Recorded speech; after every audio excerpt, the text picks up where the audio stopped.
Regardez la Bible, consultez-la. Est-ce que le Christ étant la vérité avait délivré toute la vérité? Comme cette vérité n'a jamais été révélée, on ne peut pas la trouver dans la Bible. Mais pourquoi vous n'avez pas fait Éden vous-même? Pour ce qui me concerne, le Seigneur a toujours voulu que je partage cette expertise, cette expérience avec plusieurs personnes. Vous voyez à travers les médias, à travers le monde, il y a des débats entre les chrétiens, même les chrétiens. Mais ça se passe ici sur le plateau de Moïse. Voilà, nous les suivons. Ils ne se retrouvent plus. Vous avez toute notre permission parce qu'il y en a qui disent des vérités fausses ici.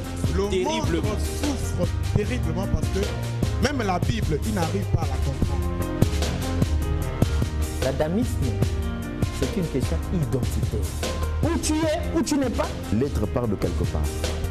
Il faut lui affecter un esprit, une force capable d'animer l'être. Cette Afrique dont les chrétiens ne veulent pas entendre parler était une Afrique organisée. L'Égypte était déjà organisée quand la Grèce n'existait même pas. Et vous ne pouvez pas me montrer aucun verset du Coran qui pousse aux gens d'aller tuer. La Bible est mystérieuse. C'est pas donné comme ça. C'est Dieu qui parle. Et il vient en Afrique centrale, particulièrement au Congo, et il dit, ça c'est mon... Voilà, homéostasie, la spiritualité des profondeurs, le voyage guidé dans les mystères de l'esprit et surtout, mesdames et messieurs, le choc des convictions duquel jaillit la vérité. Aujourd'hui, un thème extrêmement important, sinon homéostasique, la divinité de Guy-Émile Loufa-Seti-Kwabo. Voilà, ils sont nombreux dans ce monde à s'autoproclamer Dieu. Mais l'Afrique là ne change pas parce que justement, qui n'est pas Dieu s'autoproclame Dieu et ça sème la zizanie, surtout dans les églises de réveil. Et même dans les églises classiques et traditionnelles, nous voyons des gens et d'autres sortir et prétendre être Dieu. Or, Dieu qui est Dieu, c'est pas n'importe qui peut tomber comme ça, comme un cheveu dans la soupe, sans aucune histoire, sans connexion spirituelle, et prendre la place de Dieu, c'est des choses qu'on ne fait jamais. Aujourd'hui, nous sommes donc en train d'aller dans les profondeurs de la divinité de Guy-Émile Loufa-Seti-Kwabo. C'est un pas comme les autres, dont le nom signifie même la mort. Arrête-toi, trop c'est trop. Voilà, donc votre Dieu, comment il s'appelle, on ne sait pas trop. Et que signifie son nom? Mais ce n'est pas une façon de narguer les uns les autres, mesdames et messieurs. Au contraire, c'est pour apporter la lumière. Cette lumière qui permettra aux uns et aux autres de se positionner. Parce que quand tu ne connais pas ton Dieu, tu ne sais pas où il se trouve, tu vas errer dans les ténèbres de l'ignorance. Et à ce moment, rien ne va marcher pour toi. La Bible est claire là-dessus. Ce peuple assis dans les ténèbres de l'ignorance a vu une grande lumière. Or, la grande lumière, jusqu'à preuve de contraire, c'est Guy-Émile Loufa-Seti-Kwabo. Alors, Dixon, bonjour. Bonjour, Alexis. Oui, mais ce bonjour est timide. Moi, je suis chaud. Bonjour, bonjour, voilà, Alexis, donc, bonjour. Nous sommes dans la divinité de Guy-Émile Loufa-Seti-Kwabo. Cependant, je voudrais bien savoir la date du 20 mai.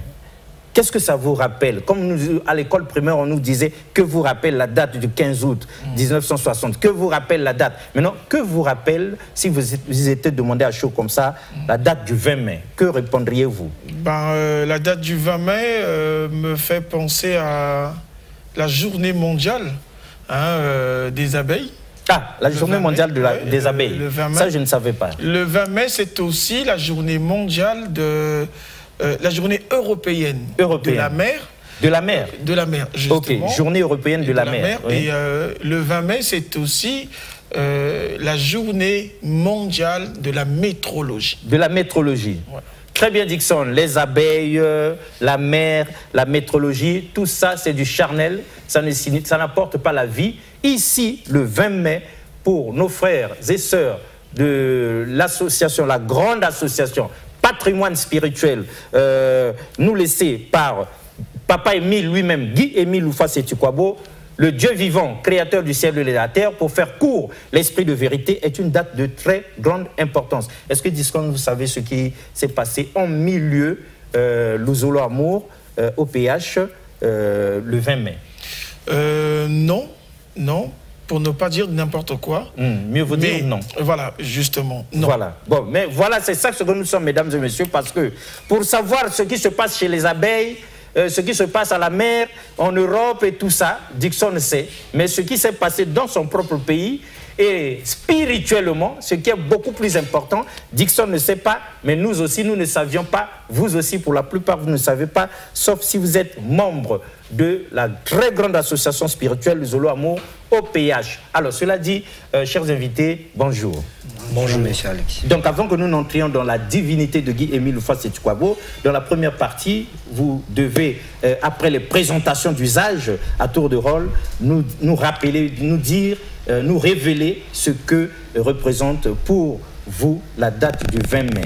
Un certain 20 mai 1992. Présentation d'abord dans un premier temps. Qui êtes-vous, s'il vous plaît? Merci, monsieur Alexis Bongo. Merci, monsieur Dickson, qui nous recevait sur ce somptueux plateau. Cédric Lumwamou, membre confirmé de l'OPH, prédicateur. Très bien, prédicateur. Oui. Bien outillé, solide. On le dira, mais on le dira. Ce sont les autres qui sont mieux placés. Très bien, mais la date du 20 mai, c'est déjà quoi? 20 mai 1992. Merci infiniment. La Bible nous dit dans Tobie chapitre 12 et au verset 7 qu'il est bon de garder les secrets du roi, mais qu'il n'est pas bon de taire les œuvres de l'Éternel. En effet, en date du 20 mai 1992, il y a un événement majestueux, un événement astronomique qui a eu à se goupiller en terre africaine du Congo-Brazzaville. C'est que une promesse de l'Éternel qui trouve au fondement dans la parole de Dieu a eu à s'accomplir. Cette promesse, c'est celle de la venue de la grande et terrible lumière de l'Éternel Dieu, cette lumière qui se posta à l'endroit où naquit le Christ Jésus, notre Sauveur. Cette lumière a eu à se déplacer pour s'implanter définitivement en guerre africaine. Ce, en date du 20 mai 1992, de 20h à 3h du matin. Et ceci me porte à donner raison à un des auteurs français que j'aime bien, Louis-Philippe, lorsqu'il dit dans cette formule qui lui est très propre et typique, que le crayon du bon Dieu n'a pas de gomme. Effectivement, ce crayon du bon Dieu n'a pas de gomme parce que c'est là une promesse qui a été faite et sans qu'il y ait une seule erreur, sans qu'il y ait un seul repentir, cette promesse a eu à s'accomplir. Donc, le 20 mai 1992, cette lumière apparue à l'époque du Christ est apparue ici chez nous au Congo. Exactement, cette lumière est... Précisément où? Précisément au Mont Karikari, à Kibosiga, une localité 6. Oui, mais est-ce que les gens ont vu la lumière en question? C'est une lumière spirituelle qui apparaît ou bien lumière, bien là, tout le monde voit? Chers téléspectateurs, chers représentateurs, très belle question, très belle question. En fait, ce que nous disons ici est très loin d'être une poudre de perlimpinpin, très loin d'être une fable qu'à l'époque tractée, dans la mesure où, bien évidemment, il y a eu des témoins oculaires de l'événement qui ont pris part, qui ont vu cette lumière venir s'implanter en terre africaine. Aussi apeurés, aussi effarouchés, la plupart d'entre ces témoins... Eh bien, ça les avait effrayés, quoi. Et même se cachèrent sous le lit. En fait, ce qui arriva ce jour-là n'était rien d'autre que l'accomplissement d'une écriture. On va lire une péricope ici. Oui, rapidement. C'est dans Ésaïe chapitre 9, verset préliminaire. Nous, on aime ça. Ésaïe chapitre 9, verset 1. 9, verset 1. Voici ce qui est écrit. Le peuple qui marchait dans les ténèbres donc j'étais dans la révélation. Oui, voit une grande lumière. Sur ceux qui habitaient le pays de l'ombre de la mort, une lumière resplendit. Amen. Amen. Donc d'accord, c'était donc le 20 mai 1992. Ici chez nous au Congo, à Kibosi, au Mont Karikari. Dickson, vous étiez au courant de ça? Moi, tout ce que je sais, j'ai entendu parler, mais avec tous ces détails, non. J'ai appris qu'il y avait justement une lumière qui éclaira le mont Karikari. Et il paraît qu'en cette nuit, ceux qui étaient là pouvaient voir, même une aiguille était visible. On pouvait retrouver une aiguille, la ramasser comme ça là, en pleine nuit. On dit que ça avait brillé comme pas possible, parce que nous avions suivi, nous étions à Pointe-Noire, mesdames et messieurs, il y a 2 ou 3 ans, où nous avons vécu la célébration de cette fête, de la descente de cette grande lumière, pas comme les autres au Mont Karikari, à Kibosi, ici, au Congo, Brazzaville. Mais nous étions autant ignorants que vous. nous n'avions pas fait attention. Alors, c'est une histoire quand même assez notoire. Hein. Il y a beaucoup de gens. Il y a beaucoup de gens. Est-ce qu'à Kibossi, là-bas, il y a des témoins qui sont encore en vie? Des témoins vivants. Oui. Parmi lesquels, à ce jour, nous avons Bernard Pakati Sambou. Le frère Bernard Pakati Sambou, il est en vie. Un des témoins de la arrivée de cette lumière. Nous avons le frère Abraham Binzembo, vivant. Nous avons celui qui vient de nous quitter tout récemment, c'est le frère Malonga. Mais sinon, ils sont là, les témoins vivants, sans compter la population de Kibossi. Parce que la lumière, elle n'avait pas été sélective, elle était sortie, elle est descendue, elle est apparue, tout le monde, en fait, tous ceux qui étaient sur les lieux avaient pu voir. Et ils croyaient en la fin du monde. Ah, ils ont pensé que c'était la fin du monde. C'était pas la fin du monde, c'était le retour de l'étoile de Bethléem, l'étoile de David. Selon la prophétie que vous avez lue ici. Voilà. Très bien. Alors, mon frère, comment on vous appelle? Je suis le frère Amour Diana, membre confirmé de l'EPH, prédicateur. Membre confirmé de l'EPH? Ou bien simple et sympathique? Non, membre confirmé de l'EPH. Prédicateur? Oui. Nous, on connaît l'EPH. Quand on dit prédicateur, c'est quelqu'un de solide, de calé. Oui, donc, vous êtes prédicateur? Oui, je suis prédicateur. Très bien. Qu'est-ce que vous pouvez ajouter sur l'événement du 20 mai 1992? Ouais, merci beaucoup. Cette question est la bienvenue. Sur l'arrivée de cette lumière, l'étoile qui était suspendue quand bébé Jésus naquit est revenu au bercail. Parce que Dieu, les mages avaient suivi, les trois rois mages, Gaspard, Melchior et Balthazar, très bien, le 20 mai 1992. Et c'était le retour de Dieu au bercail. Donc Dieu et toute sa gouvernésie se sont déplacés pour venir s'installer de façon définitive au Congo-Brazzaville. Oui, le monde entier nous suit. Est-ce que vraiment vous êtes vraiment sûr que le 20 mai 1992, ici, chez nous au Congo, à Kibossi, il y a eu vraiment une étoile qui est vraiment apparue avec une lumière éclatante, brillante et tout ça? Est-ce que c'est authentique? C'est authentique. C'est une vérité. Parce que quand nous lisons la Bible, voilà, dans Ésaïe chapitre 2 au verset 2... Ah, Ésaïe 2 aussi, on dit quoi? Chapitre 2, verset 2. Vous avez trouvé? Bon, le temps qu'on cherche Ésaïe chapitre 2, verset 2, oui, Dixon a quelque chose à dire? Sinon, j'allais... Mais oui, parce que... Il va retrouver. Oui. Tout à l'heure, il disait... Retour au bercail. De Dieu. Qu'est-ce que ça voudrait dire, retour au bercail? Est-ce que Dieu habitait auparavant au Congo, puis parti, puis revenu? Est-ce que c'est ça que ça veut dire, retour au bercail? Non, parce que cette étoile était implantée quand Jésus-Christ naquit. Mais la différence est que cette étoile n'était pas descendue. Ah. Donc cette étoile a quitté le moyen. Donc cette étoile était juste un moyen pour guider les mages. Exact. Mais c'est-à-dire le constat fait, cette étoile n'était pas descendue. Non. Mais chose miraculeuse, chose tétanisante, quand Guy-Émile Houphouët-Tshisekedi est là à Kibossi, l'étoile descend. Et tout le monde voit. Et tout le monde voit. Et tout le monde était ébahi.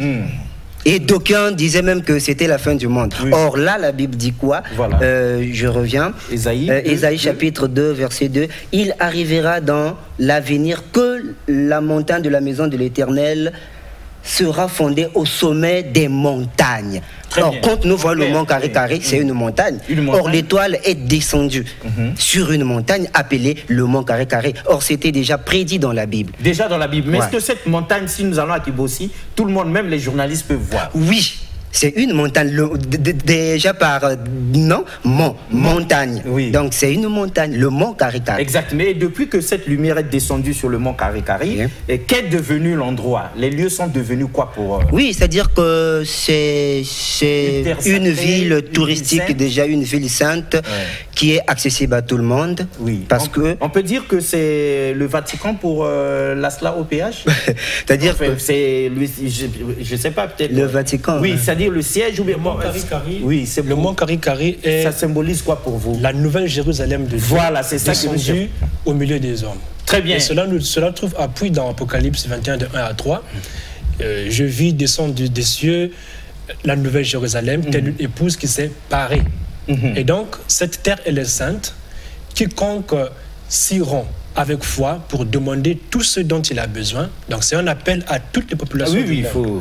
Tous ceux qui sont souffrants, les abandonnés des médecins et consorts, tous ceux qui souffrent des maux divers, et j'en oublie, ont toute la latitude, ont la permission de se rendre au mont Karikari, demander tout ce dont ils ont besoin et ils trouveront solution. Et je rebondis sur la très importante question que M. Disney venait de poser sur le retour. M. Dixon, le temps pour moi, il a parlé de retour et il a eu la présence d'esprit de comprendre la sémantique même. Oui, bien sûr. Voyez-vous, on parle de retour s'il y avait eu l'aller, non le retour. Voilà. On ne saurait parler de retour s'il n'y a pas eu un aller. Bien évidemment, cette lumière, M. Dixon avait pris son départ ici au Congo-Brazzaville. Non, l'étoile qui est sortie pendant que Jésus était né, les mages l'ont suivi. On ne peut pas dire que cette étoile était partie de chez nous au Congo-Brazzaville. Mais tenez, les mages qui étaient en train de suivre l'étoile, ils étaient en train de marcher. Ah oui, bien sûr. Cette étoile était en mouvement, en déplacement. Exact. Cela veut dire que cette étoile avait pris le départ son départ quelque part. Donc, elle n'a pas toujours été en Moyen-Orient. Et donc le point de départ de cette étoile, en fait, ce que l'humanité ne connaît pas, en fait, c'est que c'est ici, le Congo-Brazzaville, en Afrique, qui est le berceau de l'humanité. Donc elle était en déplacement. Elle s'est installée, elle s'est suspendue là-bas au Moyen-Orient, à l'endroit où le Christ Jésus fut né. Et cette fois-ci, elle est revenue parce qu'en fait, ce n'était pas sa terre. Oui, elle est revenue. C'est la lumière que nous cherchions. Mesdames et messieurs, voilà l'importance de la chose. Cette date du 20 mai, c'est une date pas comme les autres. Aujourd'hui, par exemple, Dixon, ce qui est important, c'est quoi? C'est que tous ceux qui suivent aujourd'hui cette émission ont la possibilité de sortir de l'ignorance. Bien sûr. Et vous pouvez dire hier que vous ne saviez pas, mais aujourd'hui vous savez. Et puis, hier nous pouvions dire que bon, le petit Congo là, ça signifie rien du tout. De l'autre côté du fleuve, il y a un grand Congo comme ça, et puis le reste du continent est extrêmement grand. Or, d'ici est partie l'étoile dont on parle dans la Bible, que les mages avaient suivi pour leur indiquer là où Jésus était né. Et après que c'est fini là-bas, vous savez bien que dans la Bible, on ne nous dit plus l'étoile finalement était repartie, ou bien on ne nous donne pas la suite. Mais le 20 mai 1992, c'était donc le grand retour. Le grand retour. Et cette fois-ci, n'est-ce pas? Donc Dieu revient au bercail, et cette fois-ci, il ne reste pas suspendu. Après avoir indiqué les lieux, il n'est pas parti, mais il est descendu carrément sur le mont Karikari, donc à Kibossi, faisant de ces lieux la nouvelle Jérusalem. Maintenant, ce qu'on l'ingité, donc on va mamabe. Parce que les gens ont vu de leurs propres yeux. Ils ont vu. Il y a des témoins oculaires bien vivants. N'est-ce pas, le frère? Oui. Voilà. Vous êtes prédicateur. Hein? Oui. Donc, nous aussi, à force de parler de l'association Le Zolo Amour, d'entendre parler de Papa Émile et tout ça, on devient aussi prédicateur à notre façon. Mais moi, j'ai une question à poser. Rapidement, parce qu'on va basculer dans autre chose.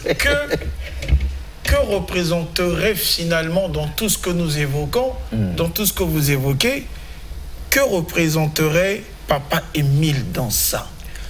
Très bien. Qu'incarnerait Papa Émile à ce moment-là? Ipso facto, par conséquent. Très bien. Si déjà l'étoile s'était suspendue à l'étable où le Christ Jésus, notre Seigneur et Sauveur, était né, c'était pour indiquer à toute chair que le Créateur était au milieu des humains. Exact. Nous partons de cette péricope pour chuter au niveau de la personne de Guy Miloufa Setipoabo. Dans Matthieu chapitre 2 verset 9. Matthieu, nous aimons les Écritures. Matthieu quoi? 2 verset 9. 2 verset 9. Après avoir entendu le roi, il ici de manière clitique, mais pour les trois rois mages, ils partirent.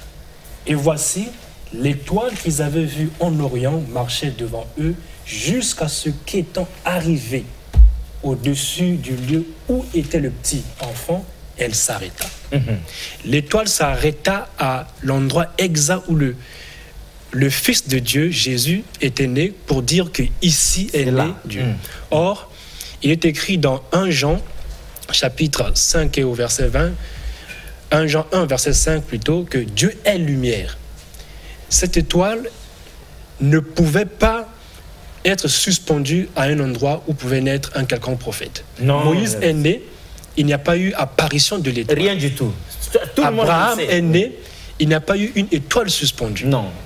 Même Jean le Baptiste, le plus grand des prophètes, ceux qui sont nés d'une mère, d'une femme. Voilà, d'une femme. Il est né, il n'y a pas eu suspension d'étoile. Mais l'étoile, en fait, c'est le signe même du Créateur lui-même. Autrement dit, la divinité de Dieu. Voilà, la divinité. Parce que Dieu est lumière. Et la même chose, cette fois-ci, se fait parce qu'il n'y a rien de nouveau sur le soleil. Dieu ramène ce qui s'était fait dans le passé en la personne de Guy Mulufwasi. C'est ainsi que lui, il déclare que si cette étoile est venue s'implanter ici au Congo-Brazzaville, c'est parce que moi, son serviteur de l'époque, de cette époque, je vis ici à Kibosika. Ah, donc c'est la présence donc c'était même. Pas par hasard, c'est la présence de Papa. Rien de hasardeux. Grâce à lui. Dieu ne joue pas au dé comme le dit Albert Einstein. Ah non.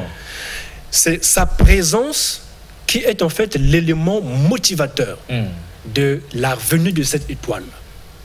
Ceci vient donc prouver de manière claire, nette, précise. L'homme qui habite Kibossi, l'homme de Kibossi qui est au milieu de vous, terrien, cet homme-là n'est autre que le Christ revenu au milieu de vous, parce que le signe manifesté pendant la naissance du Christ Jésus, cette fois-ci, s'est manifesté comme doigté. Et de façon plus grandiose. Montrer à l'humanité que l'envoyé de Dieu en ce temps, c'est la personne de Guy Mulufwasi Tikwabo. Très bien. Ça, c'est d'abord du point de vue similaire. Oui. À propos de cette étoile apparue pendant la naissance de Jésus, cette même étoile qui vient pour montrer que l'esprit de vérité est dorénavant parmi nous. Très bien. Il y a à boire et à manger concernant cet événement, mais ici, ce n'était pour nous que un prétexte pour entrer dans autre chose. Mais dernière question sur cet aspect d'étoile, parce que tout le monde a compris, sauf ceux qui refusent de comprendre. Comme lorsque nous étions nous-mêmes là, au Méostasie, la spiritualité des profondeurs, en classe de 3e, le professeur avait beau expliquer les formules mathématiques. Est-ce que vous avez compris rien? Et moi, je voudrais ajouter vous refusez de comprendre. Pour les incrédules, il suffirait pour eux de se rendre sur les lieux. De se rendre sur les lieux, puisqu'il existe. De poser des questions aux témoins vivants. Et sinon d'ouvrir la Bible, Ésaïe 9, 1, Ésaïe 2, 2, Matthieu 2, 9, 1, Jean 1, 5. Voilà, les choses sont dites de façon claire, nette et précise. Mais comment? Donc je dis ceci. Mais aujourd'hui, pour terminer avec ça là, ce chapitre, aujourd'hui, que faites-vous tous les 20 mai? Qu'est-ce qui se passe? Est-ce qu'on commémore? Est-ce qu'on a oublié depuis longtemps? Est-ce que cette date a une place importante dans la vie de l'association Le Zolo Amoureux, OPH? Oui, voilà. J'ai failli oublier qu'il y a un autre prédicateur de ce côté. Cette fête chaque année. Quelle est l'importance pour vous? Une importance tellement capitale. Nous fêtons cette fête chaque année et dans un lieu public. Dans un lieu public. Et les prédicateurs... Est-ce que ça sera fêté 20 mai 2024? Ça sera fêté, ça se fête. Et ça va se fêter où? Pour que nous venions aussi justement, parce que j'ai l'impression, puisqu'ici nous parlons on va dire, d'un événement qui pourrait concerner toute l'humanité, puisque c'est la lumière autrefois posée sur le Christ, qui concerne toute l'humanité, puisqu'il s'agit d'une lumière autrefois posée sur le Christ, qui s'était posée ensuite sur un homme d'origine congolaise. Donc, je vante ainsi sa divinité. Donc, à mon sens, cet événement devrait être promu davantage pour que toute l'humanité... convier tout le monde.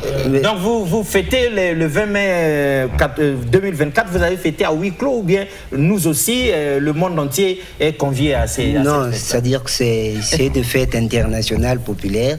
Donc nous fêtons, on va fêter à notre sanctuaire de Filou. Oui, mais l'association Le Zolo Amoureux est seulement au Congo-Brazzaville. Non, c'est-à-dire que partout. Et vous avez aussi d'autres... Non, l'association Zolo Amoureux est une association internationale. Nous sommes partout dans le monde. Oui, à Kinshasa, partout en Europe, nous sommes là. Même en Europe? Oui, oui. En Amérique? Oui. Bon, nous sommes partout dans le monde entier. Nous sommes Il y a quand même des cellules là-bas aussi. Dans le monde entier. Les enfants de Papa Emile sont partout à travers le monde. Oui, partout dans le monde. Nous profitons d'informer tout le monde que, bien évidemment, jour pour jour, sinon année pour année, voici 32 ans que cette lumière s'est implantée ici au Congo-Brazzaville. 32 ans. Et donc, chaque année, nous célébrons cette fête-là, nous célébrons cet événement qui est en fait le second plus grand événement en spiritualité après la naissance du Christ Jésus. Ah, d'accord. Voilà.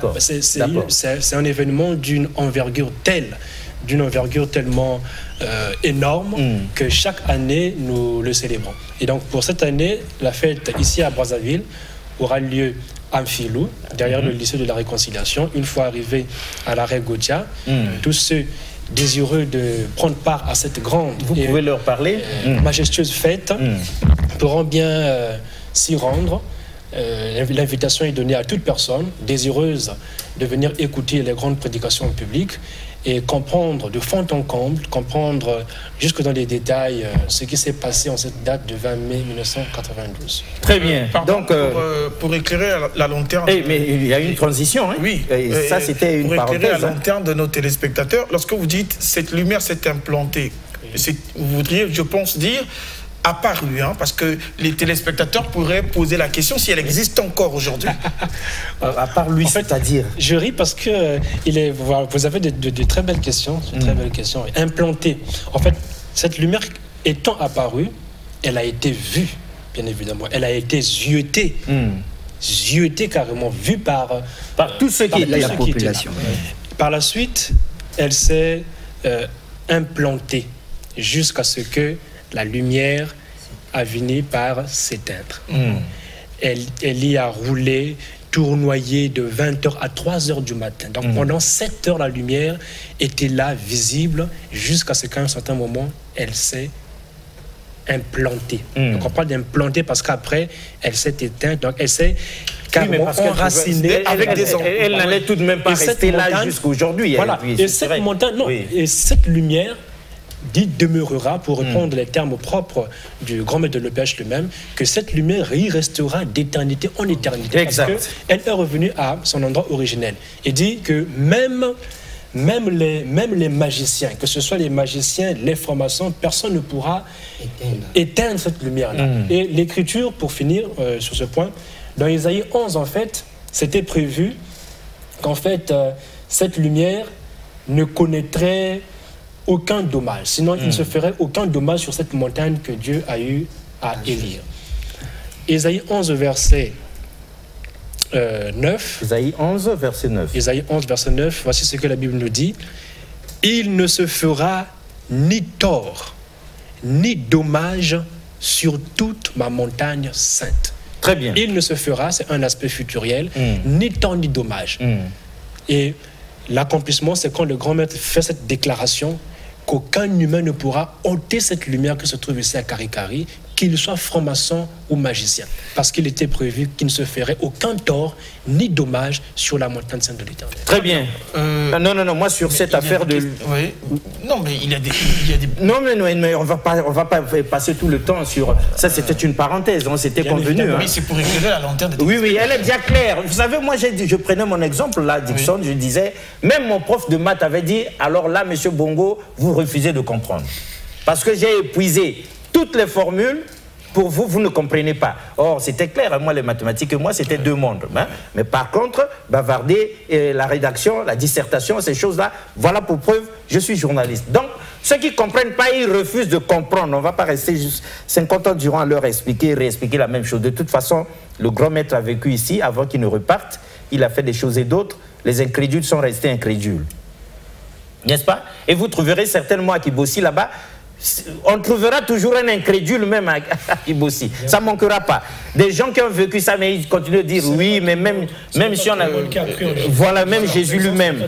Voilà, donc on ne va pas passer toutes mes excuses, on ne reste pas 50 ans à expliquer et réexpliquer la même chose. La divinité de Guy-Émile Houphouët-Sétikwabo, puisqu'il y a eu 20 mai 1992, c'est parce qu'il y avait Guy-Émile Houphouët-Sétikwabo en ces lieux, Papa Émile, que cette lumière est arrivée. Parce que tout le temps que nos parents, nos grands-parents et les autres étaient chez eux dans leur village, aucune étoile n'est descendue. Il n'y avait pas eu cette lumière-là. Vulpion Kenzo peut sourire dans sa barbe, en tout cas, chez son grand-père, ni chez le mien. Personne, il n'y a pas eu d'étoile qui soit descendue comme ça. Le village a vu, les gens ont eu peur, ils se sont cachés. 7 heures durant, ça a tournoyé pour marquer les lieux, pour prouver aux yeux du monde que Dieu lui-même était là. Mais Patrice Louvoiseau, pour nous permettre la transition, avec Papa Émile, préparait déjà ce que nous avions réservé pour que nous puissions domber un peu. Mais puisqu'on parle de du grand maître de l'EPH, donc de Papa Émile, lui-même de sa divinité, l'homme du 20 mai 1992. Cette date est une date clé. Donc après la naissance de Jésus, c'est le 20 mai 1992 qu'on doit retenir. Alors, qu'est-ce que vous pouvez nous dire rapidement sur la divinité de Papa Émile, parce qu'on ne vous cache pas que vous nous énervez, hein? Comment on peut voir Dieu? On le voit, Papa Émile, on l'a vu là. Bien, on a même touché. Mais comment on peut voir Dieu? Mais comment il peut être Dieu? Et pourquoi lui? Et ça pouvait être aussi mon père, ou bien le grand-père, le patriarche de notre village. Bon, mais pourquoi lui? Alors dites-nous tout ce que vous avez à dire en 10 minutes chrono sur la divinité de Guy-Émile Houphouët-Sétukwabo avant que nous vous posions nos questions. Je m'en vais répondre à cette question en bondissant sur l'aspect que vous avez épinglé tout à l'heure. On l'a vu, il est homme. On l'a vu, en chair et en os. Oui, on l'a vu tout cela. En fait, c'est là l'une des erreurs. L'une des plus graves erreurs que nous commettons, que l'humanité a eu à avaler. En fait, et ceci me rappelle la pensée d'un des auteurs, permettez, Umberto Eco. Nous, on aime vous avez cette culture-là. Umberto Eco avait dit quoi? Umberto Eco, dans son ouvrage La Rose, il nous présente une situation dialogique au cours de laquelle le personnage Guillaume répond à une question. Et la question dit ceci, bon, je cite ce qu'il écrit, Umberto Eco. C'est tellement beau. Il dit à Paris, ils ont toujours la vérité. Jamais, répondit Guillaume, mais ils sont très sûrs de leurs erreurs. Donc, il en est ainsi dans notre monde. Les humains, dans notre monde, n'ont pas toujours la vérité, mais ils sont très sûrs de leurs erreurs. Et l'une des erreurs dont l'humanité a toujours été sûre jusqu'ici, c'est celle consistant à croire que le Dieu créateur de l'univers ne saurait être un homme. Ignorant pertinemment, ignorant ainsi que dès la Genèse, dès le premier livre même du Pentateuque, Genèse chapitre 1 au verset 26, le Créateur lui-même déclare « Faisons l'homme à notre image et selon notre ressemblance ». L'image et la ressemblance de Dieu voulant dire que si Dieu a un corps, s'il a des oreilles, ça veut dire que l'homme également devrait en avoir. Exact. Ce sont les mêmes qui crient dans les églises « Ta main n'est pas courte pour nous sauver ». Ça veut dire qu'il a une main. Et ton oreille n'est pas dure pour nous. Sans oublier que Moïse avait vu le dos de Dieu. Exact. Tout cela nous montre qu'il y a une corporéité, il y a un corps que le Créateur possède. Et ils ignorent que l'homme également de la même Bible est présenté comme un souffle. Dans le psaume 39, verset 6, psaume de David, là il est écrit que tout homme debout sur la terre n'est qu'un souffle. Exact. Mais alors, M. Alexis Bongo ou M. Dixon, si je me limite, si je m'en sardine à ce verset-là, en disant que bon, l'homme est un souffle, je m'en vais donc dire que M. Bongo n'est pas un corps. N'est pas chair, il est pas corps. Il est M. Dixon n'a pas de corps. Mais il ne faut pas se limiter à cela. C'est vrai que nous sommes des souffles parce que nous portons un esprit en nous. Nous sommes des esprits imparfaits, incarnés sur terre pour expier et nous améliorer. Mais au-delà du fait que nous ayons un esprit, nous avons aussi un corps. Il en est de même du Créateur. Il est esprit, il est vrai, parce que la grandeur, l'immensité de nos péchés fait que sa face nous soit cachée, mais il a à la fois un corps. Parce que l'image et la ressemblance signifient la copie conforme de quelque chose. Vous ne sauriez vous mirer un beau matin et voir en lieu et place de votre visage le museau, par exemple, d'une girafe ou le museau d'un hippopotame. Vous verrez bien évidemment votre visage, vos yeux, ainsi que tous les traits que vous possédez. Vous ne saurez vous mirer et voir un arbre. Donc c'est cela. Étant l'image et la ressemblance de Dieu, Dieu a un corps. C'est cette erreur dont l'humanité est sûre qu'elle doit, à partir de ce jour, en fait, corriger. Et alors, Guy-Émile Houphouët-Sétukwabo, Dieu, qu'est-ce qui le prouve? Nous devons comprendre que depuis le Tania, depuis l'Ancien Testament, dans Zacharie 4, verset 12, il était prévu que le Christ se manifesta 2 fois en ce monde. Et je m'en vais lire ce que l'Écriture dit. Zacharie 4, de 12 à 14. Je pris une seconde fois la parole et je lui dis, que signifient les 2 rameaux d'olivier qui sont près des 2 conduits d'or d'où découle l'or? Il me répondit, ne sais-tu pas ce qu'il signifie? Je dis, non mon Seigneur. Et il dit, ce sont les 2 oins qui se tiennent devant le Seigneur de toute la terre. Ici, le prophète Zacharie est face à une vision. il voit deux rameaux, et au milieu, il y a un chandelier. Le chandelier représentait l'Éternel, et comme il ne comprenait pas toute la symbolique de ce qu'il voyait, il demandera au Créateur, au Seigneur, ce que cela signifiait. Aussi étonné, aussi ébaubi, le Seigneur lui demandera, mais ne comprends-tu pas ce que cela signifie? Ce sont les deux oins qui se tiennent devant le Seigneur de toute la terre, les deux oins. Deux oins, loin ici, c'est en fait le Christ à la fois. Oin signifie le Christ. Autrement dit, les deux manifestations de Dieu. Voilà, les deux manifestations du Christ étaient prévues dans l'Ancien Testament. Très bien. Et cette première manifestation... Oui, il vous reste une seconde. Voilà. Oui. La première manifestation, c'est avec Jésus, quand il entre dans le temple, Luc chapitre 4, de 19 à 21, il dit « L'Esprit du Seigneur est sur moi, il m'a oint. » Il m'a oint. Pour guérir, pour prêcher la bonne nouvelle, etc. Il montrait déjà qu'il était un de ces oints dont il était question ici. Avant de s'en aller, il a fait une promesse qu'il nous enverrait un autre lui-même, Jean 16, de 10 à 15. Quelqu'un d'autre. C'est d'ailleurs cette écriture que le grand maître de l'Opiage... Jean 16 Jean 16, de 10 à 15. 10-15, oui. Le 5 octobre 2005, s'adressant à la population de Boko, et... le 5 octobre 2016. Voilà, par ricochet au monde entier, le grand maître de l'Opiage, Guy Émile Loufoy-Sitikwabo, demande à quiconque voudrait savoir qui il est de lire ce passage, Jean 16, de 10 à 15. Et là, il s'agit du Christ Jésus qui annonce la revenue de l'Esprit de vérité dans notre consolateur. En d'autres termes, c'est cet autre oint qui viendrait pour continuer et parachever sa mission. Très bien. C'est compris déjà. Merci mon frère. On est en train, le temps est contre nous, donc c'est une course contre la montre, mesdames et messieurs.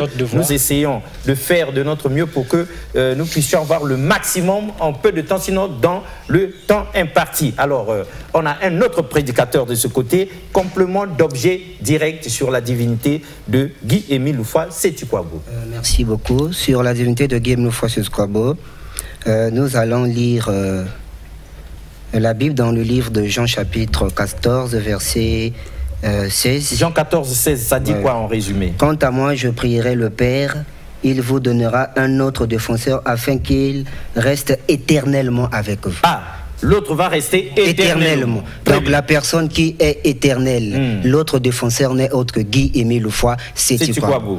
Exact. Est-ce que c'est le même qu'avait annoncé Ésaïe dans, je crois, Ésaïe 19, où Dieu, s'adressant aux Égyptiens, je pense, il dit « Je vous enverrai un défenseur, Est-ce que c'est le même? Très bien, parce que là, nous parlons de Guy Émile Loufoy-Sitikwabo, parce que Jésus-Christ lui-même, avant de partir, il a légué une promesse. Je m'en vais au Père, mais je ne vous laisserai pas seul. Je vous enverrai un esprit de vérité.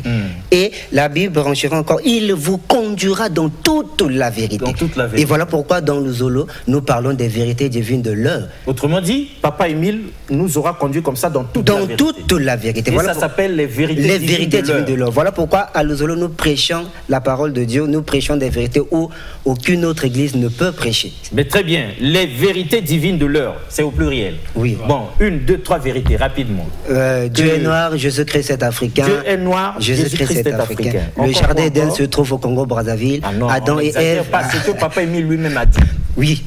Adam et Ève ont été créés au Congo-Brazzaville. Voilà ces vérités divines. Donc, ces vérités divines de l'heure sont un homme froisant.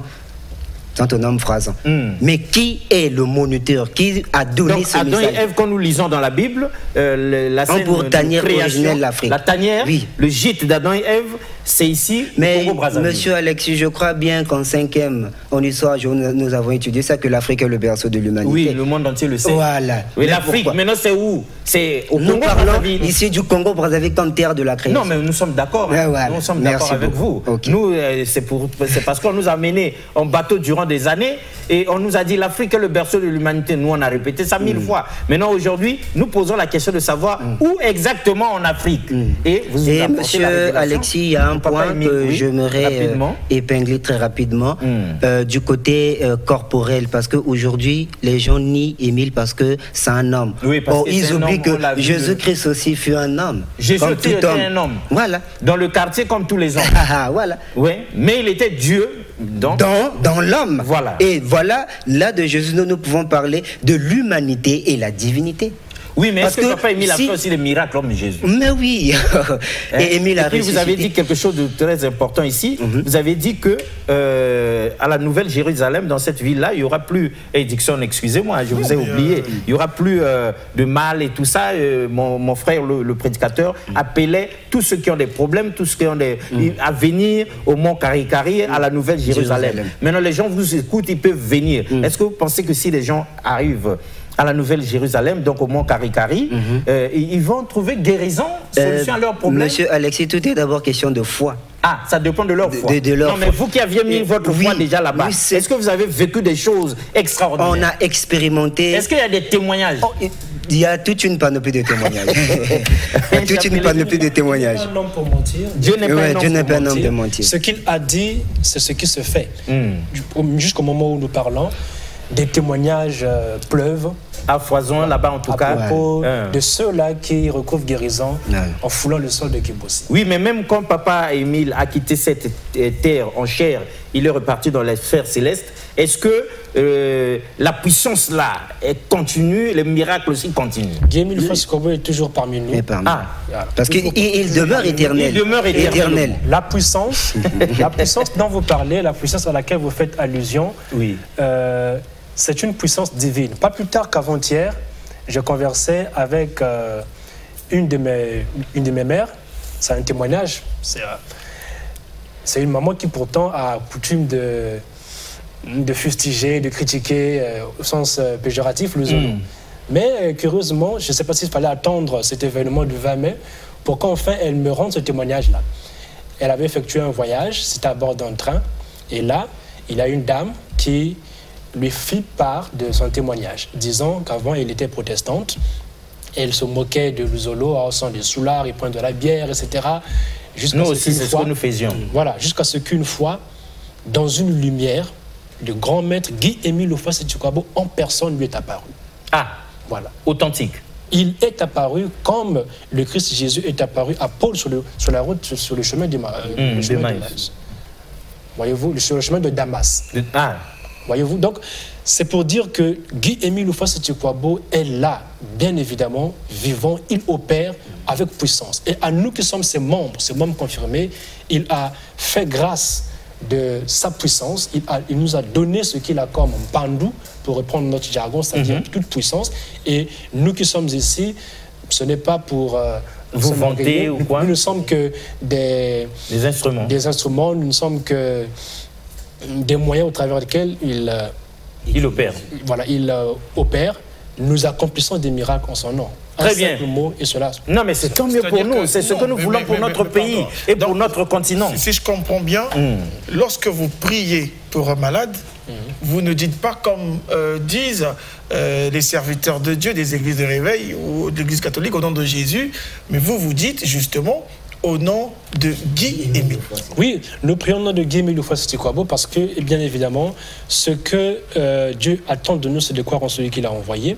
Et sans prier au nom de Guy-Émile Houphouët-Boigny ne revient pas à mettre à l'écart Jésus. Non, mais c'est une continuité, non? Ça a commencé là-bas, c'est venu se parachever ici. Quand le Christ Jésus vient en ce monde, il a dit à ses apôtres, à ses disciples, jusque-là, vous n'avez pas encore demandé en mon nom, demandez en mon nom afin que votre Dieu soit parfait. Tout ce que vous demanderez, vous l'aurez. Ça a été scandalisant pour certains, mais comment toi-tu un homme? Or, ils ignoraient que le même Dieu au nom de qui priaient les Abraham, Isaac, Jacob, c'était le même qui s'était incarné. C'est la parole faite chair. Et cette fois-ci, c'est ce même Jésus qui est venu.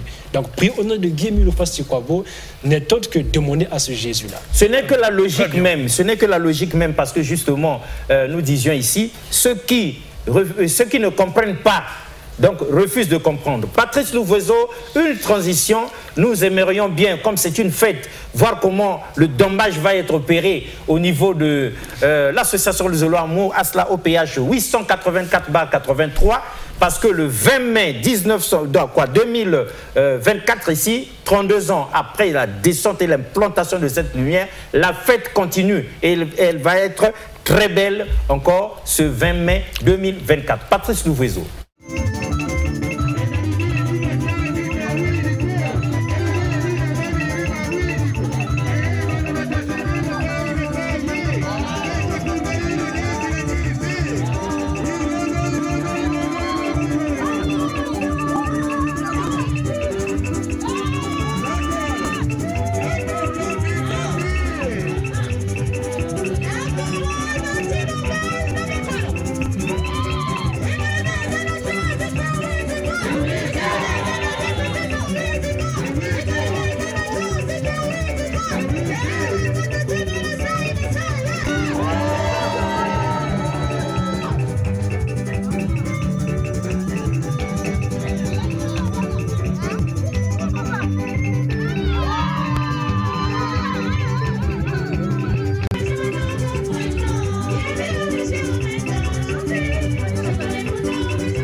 retour sur ce plateau, mesdames et messieurs. Entre-temps, pendant que ça tombait, là, nous étions au Homéostasie, en train de disserter ici. Tellement la vérité est grandiose. Et nous avons reçu sur ce plateau, donc, la présidente adjointe de... Présidente adjointe de la section Mont-Ararat de Brazzaville. Et de la section Mont-Ararat de Brazzaville. Déjà, comment elle s'appelle?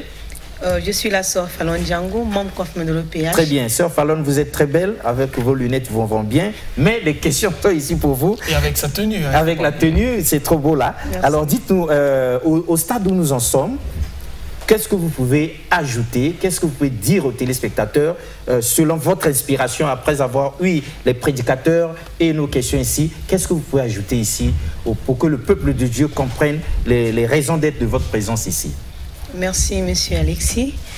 Déjà, mes brillants prédicateurs en a parlé assez. En tout cas, ils sont très brillants. Hein. Merci. Même celui que vous avez remplacé aussi est brillant. Ils sont jeunes, mais brillants. Exactement. Et donc, pour la fête qui nous emmène ici, sinon l'objectif qui nous emmène ici, c'est divulguer cette vérité divine de l'heure, de la célébration de la 32e anniversaire de l'implantation définitive au Congo-Brazzaville de la lumière de Dieu, sinon l'étoile de... L'implantation définitive. Définitive. Là-bas à Kibossi, sinon à quelques kilomètres de Brazzaville. Et donc, l'objectif ici, c'est de dire aux gens que cette lumière nous a apporté assez de choses. Alors, il faudrait que le monde entier sache qu'est-ce qu'ils ont reçu à travers cette lumière. Exact. Parce que Papa Émile nous dit, dans son message, il parle même en Kituba, il dit c'est-à-dire l'arrivée de cette lumière nous apporte assez de choses, assez de richesses. Par exemple, aujourd'hui, nous avons, à travers cette lumière, les piscines de Languetani. Ah, il y a une piscine là-bas. Il y a une piscine là-bas. Et donc, quelles que soient les maladies réputées, même incurables, et vous arrivez à Kibossi, vous vous baignez dans cette eau, avec foi bien sûr, vous trouvez guérison. Aussi, vous partez au sanctuaire. Au sanctuaire que nous appelons, nous, le grand sanctuaire, là où c'était implanté. Pas les mains sur la table. Cette lumière. Et vous arrivez, vous priez, vous demandez au nom de Guy Émile Foissi. Non, vous dites ça pour plaire au public ou bien ça se passe comme ça exactement? Dieu, nous ne sommes pas là pour amuser la galerie. Parce que on est dans le sérieux là. Parce que ceux qui sont dans des problèmes, dans des maladies incurables et tout ça, vous suivent là. Ils peuvent aussi venir. Tout à fait. C'est un appel à eux qui viennent. Exactement. C'est justement ce que vous voulez. Parce que si cette fête est célébrée chaque année et ça sera célébré éternellement, c'est pour montrer à l'humanité tout entière que nous avons, en fait, ne cherchez plus loin parce qu'il y a de ceux qui sont malades, cherchent à aller loin. Or que la solution est avec nous ici au Congo-Brazzaville, à Kibossi-Gare. Peu importe la maladie, je dis bien, réputée incurable. Vous arrivez avec foi, vous baignez dans cette eau qu'on appelle les piscines de Languetani, vous trouvez guérison. Super. Dixon, quel commentaire on fait à ça? C'est-à-dire, je suis malade, j'ai des problèmes et tout ça, tout ce qui est bouleversant, là, les maladies incurables, genre sida et autres, hein, même diabète, tout ça. Mais si je viens au Mont Karikari, donc à la Nouvelle-Jérusalem, à la cité sainte, là où l'étoile était descendue, où la lumière est arrivée le 20 mai 1992. Je plonge dans la piscine de Nguetani, vous dites? Nguetani. Voilà. Tac, j'ai la guérison comme à l'époque de Jésus. Ouais, quelle est la réaction? Ça à la piscine de Bethesda, justement, où cet homme inapte, je pense, qui lui n'avait personne pour le plonger, le jeter dans la piscine. Au bon moment. Et heureusement pour lui, le Christ était là. Mais cette information, pour moi, je vais même la personnifier. C'est le Christ qu'on nous présente, en fait. Mais, Présidente, la piscine, parce que ça nous fait du bien de savoir qu'on a une piscine comme ça, là, miraculeuse. Est-ce que il y a compétition pour entrer là-bas comme à l'époque de Jésus, ou bien chacun peut venir à n'importe quel moment, il plonge dedans, il a guérison? Il n'y a pas une compétition comme telle, mais au moins il y a des heures. Parce que lors des fêtes, nous avons des heures de 6 où on ouvre la piscine et on ferme cette piscine-là. Et des heures où on ferme. Voilà. Très bien, il suffit seulement de respecter les heures où on ouvre et les heures où on ferme. Évidemment, si on ferme, on dit à cette heure-ci on ferme, si vous arrivez, vous insistez, vous êtes un voyou. Mais les heures où c'est ouvert, vous y arrivez, en tout cas, il n'y a pas de compétition, ayez seulement la foi et vous aurez la guérison qui va avec. Mais c'est une très bonne chose. Alors, la présidente, au moment où nous atterrissons petit à petit, que représente Papa Émile pour vous, personnellement? Quand vous entendez Papa Émile, ça signifie quoi chez vous? Ce n'est plus à cacher devant l'humanité tout entière. Papa Guy Émile Houphouët-Sitoé n'est que ce Dieu noir-là que autrefois les Blancs nous ont masqué l'image de Jésus. Oui, et ils nous ont apporté un Jésus tout blanc, aux yeux bleus et tout ça dans sa soutane immaculée. Voilà. Et donc, ce Dieu-là, c'est celui-là, en la personne de Guy Émile Houphouët-Sitoé qui est revenu. Parce que Papa Émile, pour un début, parce qu'il ne devait pas en fait nous annoncer cette vérité divine aussi brutalement. Il a commencé à nous dire qu'il était missionnaire, fidèle continuateur de la mission secrète de Jésus-Christ. Au fur et à mesure qu'on commençait à s'élever petit à petit, et finalement, il a fini par se dévoiler. Se révéler maintenant. Se révéler, à nous dire, à dire à l'humanité entière que je suis ce Dieu-là que vous cherchez, que Jésus a annoncé dans les Écritures pour dire « Je ne vous laisserai pas seul, je vous enverrai un autre consolateur ». C'est celui-là qui est arrivé en la personne de Guy Émile Houphouët-Sitoé. Et pour nous, ce n'est plus à cacher au public. Guy Émile Houphouët-Sitoé est bel et bien ce Dieu que nous cherchons. Elle est bel et bien parce que d'autres, on imagine que il y a des églises qui cherchent encore le retour du Christ. Oui, qui attendent comme les Juifs jusqu'à aujourd'hui attendent encore le Messie. Jésus, mais c'est un message que nous apportons au public que ce n'est pas encore à chercher. Ce Christ-là, ce Dieu-là est déjà parmi nous et vit avec nous, marche avec nous. Et toutefois que nous avons des difficultés, faisons une pensée et demandons à lui, Guy Émile Houphouët-Sitoé, et nous aurons la solution. Est-ce que ça veut dire que l'enlèvement est imminent? Est-ce que ça veut dire, oui, nous traversons forcément la période des fins des temps. Oui, mais est-ce que ça veut dire parler d'enlèvement ici? Non, mais puisque la Bible nous renseigne, la Bible nous parle justement de la venue du Christ qui coïnciderait... Tout ce dont parle la Bible concernant le Christ s'accomplit en Papa Émile. Justement, donc, voilà. Moi, je pose la question donc à la présidente pour savoir si l'enlèvement est donc imminent. Non, mais bon, vous-même vous répondez, mais moi je pense qu'on ne parlait pas d'enlèvement ici. Oui, mais c'est pour justement les téléspectateurs, parce que vous savez qu'il y a prédicatrice. Vous savez qu'il y a des hommes, des hommes qui croient à l'enlèvement, mais qui continuent à vivre dans le péché. Je vais répondre à la place de Luzolo Amour. Que l'enlèvement soit imminent ou pas, même si c'est aujourd'hui, demain ou après-demain, mais Guy Émile Houphouët-Sitoé, c'est Dieu. La pensée du jour est claire.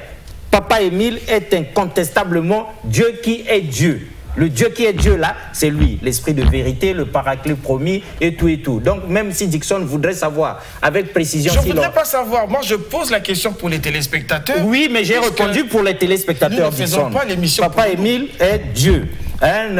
Si c'est aujourd'hui, demain ou après-demain, l'enlèvement, s'il y aura enlèvement ou pas, ça ne change rien à la divinité de Papa Émile. Voilà, c'est ça. Mais il faut que nous comprenions. Mais vous avez dire quand même quelque chose à ce sujet. Voilà. Papa Guy Émile Houphouët-Sitoé ne nous parle pas de l'enlèvement, mais plutôt il nous parle du jugement dernier. Ah, voilà que la Parce question que était... pour lui, le dernier jugement se passera à Kibossi, la Nouvelle Jérusalem. Super, nous aimons ça.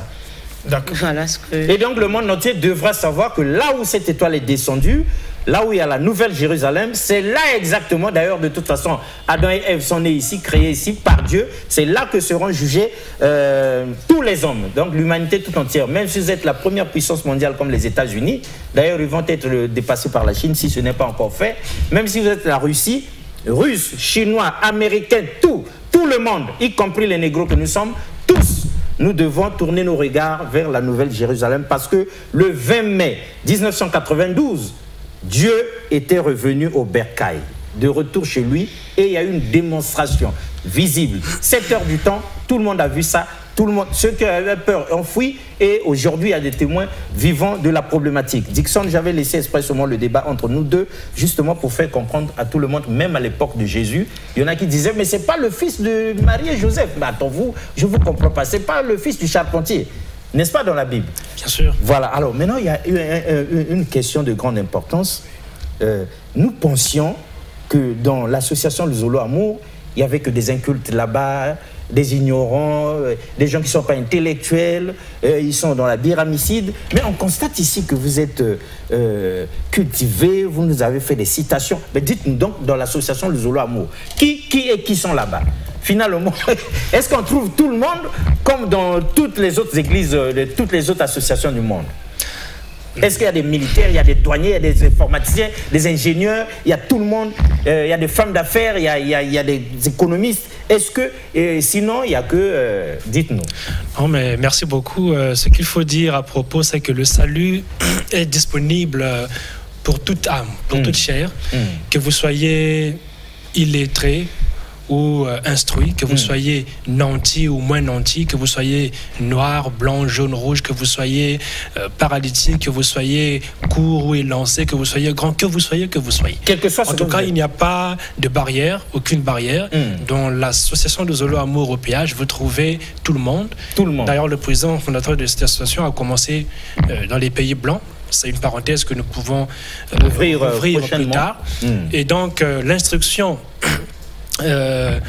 dans les enseignements que nous avons reçus, le grand maître de l'Opiage nous dit dans son ouvrage, dans son document, il faut toujours rappeler qu'il n'y a pas de mal dans le fait de faire usage de l'acte sexuel, pas plus que dans le besoin de parler parfaitement.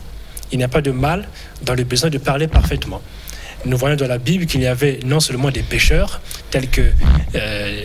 les Matthieu, etc., les Pierre, j'allais dire les Pierre, mais il y avait à côté des gens comme des Paul qui étaient d'une instruction tellement grande, d'une érudition grandiose. C'est même cela l'expression, d'une érudition à frapper l'œil.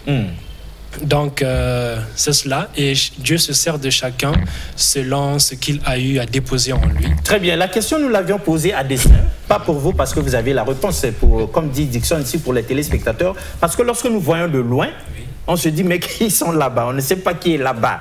Donc là, on sait que certainement, mesdames et messieurs, les gens que nous rencontrons dans les bureaux, que nous rencontrons au marché, dans les rues, ailleurs, certainement il y a des chauffeurs de taxi là-bas aussi, pour ne pas dire aussi des contrôleurs de bus. Donc, dans l'association Zolo Amour, à cela au PH, Papa Émile a tous les enfants avec toutes les qualités, et on peut même dire avec tous les défauts aussi. Donc, ils sont comme nous, exactement. Donc, ceux qui sont dans des préjugés, vous connaissez mal l'association, vous connaissez très mal Papa Émile, mais vous parlez de lui à tort et à travers. C'est ça qui fait que les gens s'éloignent et ne comprennent rien. Mais sinon, le 20 mai 2024, tout le monde est convié. Texte m'arrive là, je voudrais partager aux uns aux autres. Rapidement, on est à l'atterrissage. Lorsque vous parlez des apparences, on est à je me souviens d'une histoire en fait. Voilà. Oui. En fait, pour mieux connaître une maison, il faut y accéder, il faut entrer dans le but de connaître le nombre de chambres qui s'y trouvent, le nombre de meubles, etc.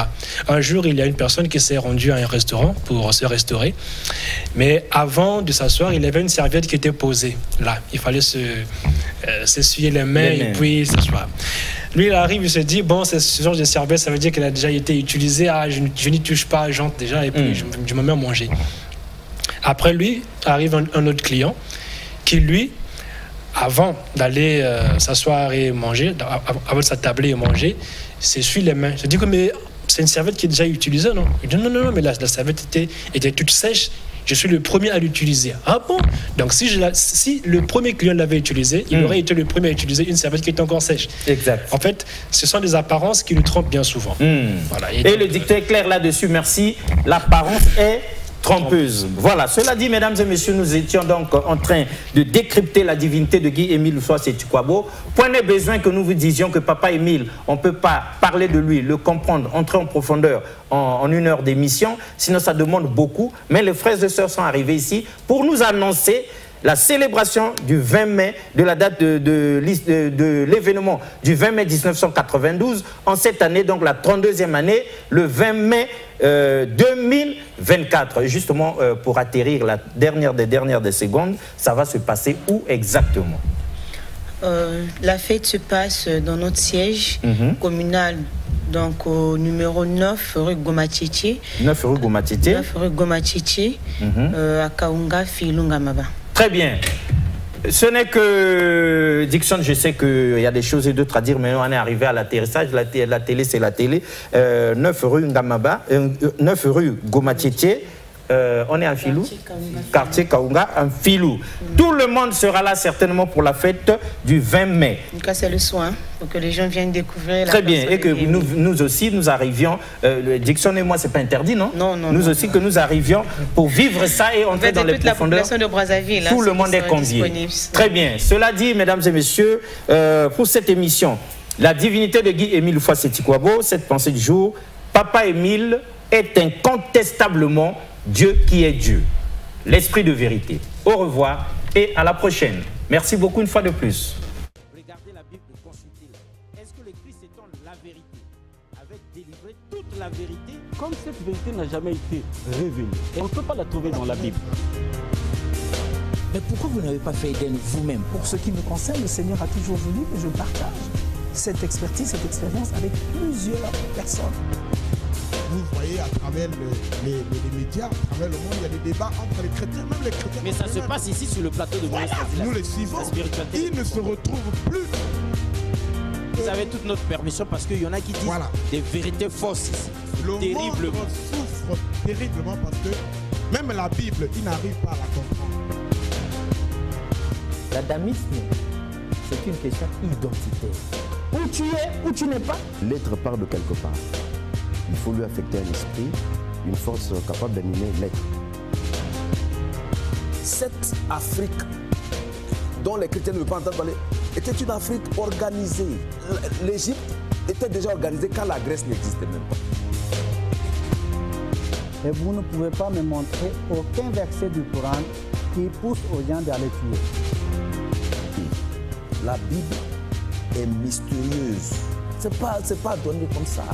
C'est Dieu qui parle. Et il vient en Afrique centrale, particulièrement au Congo, et il dit, ça c'est mon